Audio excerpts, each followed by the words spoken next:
নমস্কার বন্ধুরা, আজকে একটা নতুন রেসিপি নিয়ে আপনাদের সামনে হাজির হলাম। সজনের ডাঁটা দিয়ে সর্ষে বাটা। এখানে সজনের ডাঁটা নিয়েছি আর আলু কেটে নিয়েছি, আর নিয়েছি এখানে সর্ষে, কাঁচা লঙ্কা আর কাঁচা পেঁয়াজ বেটে নিয়েছি। তো আমি এখানে সজনের ডাঁটাটাকে আগে সেদ্ধ করে নিয়েছিলাম। তো চলুন সজনের ডাঁটাটাকে রান্না করে নিই। আপনারা অনেকেই সজনে ডাঁটা পছন্দ করেন না, কিন্তু এইভাবে একবার সর্ষে বাটা দিয়ে খেয়ে দেখুন, খুব সুন্দর লাগবে খেতে। দেখুন বন্ধুরা, আমি কড়াইটাকে গরম করে তেল দিয়ে দিয়েছি। এবার ফোড়নে একটু কালো জিরে দিয়ে দেব। তারপর একটু হালকা করে নাড়াচাড়া করে আলুটাকে দিয়ে দেব। আলুটাকে ভেজে নেব ভালো করে।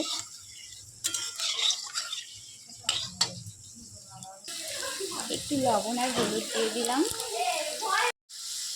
দেখুন আলুটা ভাজা হয়ে গেছে। এবার আমি সজনে ডাঁটাটা এর মধ্যে ঢেলে দেব।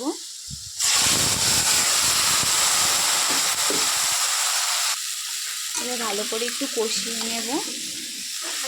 জলটা একটু বসে গেলে তখন সর্ষে বাটাটা এর মধ্যে দিয়ে দেব। দেখুন এবার সর্ষে বাটাটা দিয়ে দেব।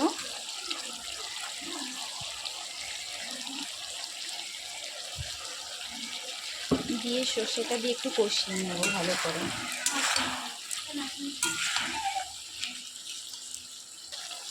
দেখুন আমি ভালোভাবে কষিয়ে নিয়েছি। একটু চিনি দিয়ে দেবো। এবার চিনিটা দিয়ে আর একটু নাড়াচাড়া করে নেব। নিয়ে এবার জলটা দিয়ে দেব।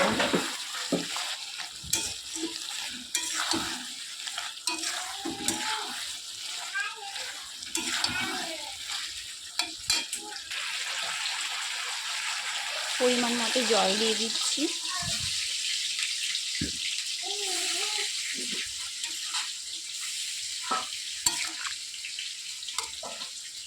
এইবার কিছু সময়ের জন্য ঢেকে রাখবো।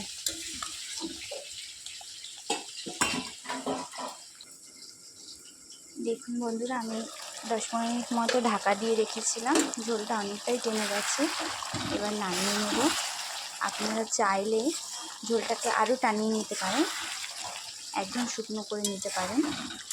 একটু হালকা ঝোল রাখছি, গামাখা মতো করে নিয়েছি। গ্যাসটা বন্ধ করে দিচ্ছি। দেখুন বন্ধুরা, দেখতে তো খুব সুন্দর হয়েছে। আশা করি খেতেও খুব ভালো হবে। তো আপনারা এইভাবে রান্না করে খেয়ে দেখতে পারেন, খুব ভালো লাগবে।